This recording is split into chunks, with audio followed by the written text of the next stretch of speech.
जनता मैदान रे प्रवासी भारतीय सम्मेलन शुभारंभ होईछि। एहाकु नै राजधानी रे उत्सवर माहौल खेली जाइछि।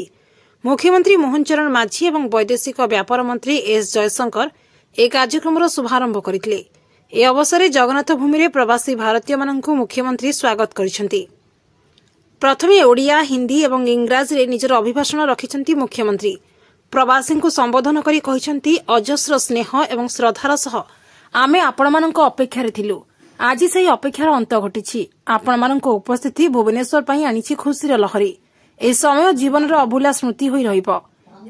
ए कार्यक्रम आयोजन ओडिशा पई गर्वर विषय।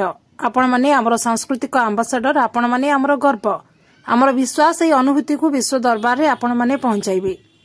ଏହା ମଧ୍ୟ କହିଛନ୍ତି ओडिशार संस्कृति और ऐतिह्य स्वतंत्र। मु चाहूँगी आपण ओडिशार संस्कृति और ऐतिह्य जानतु। पुरी, कोणार्क, धौली और चिलिका भली पर्यटन स्थली बुलंतु। डालमा, रसगोला, छेनापोड़ भली ओडिया खाद्यर मजा नियंतु। एही अवसर भुवनेश्वर अनेक सांस्कृतिक कार्यक्रम आयोजित होउछि। आपण माने सब सांस्कृतिक कार्यक्रम देखंतु। एहा द्वारा संपर्क आहुरी मजबूत हेबो एवं अतुट रहिबो।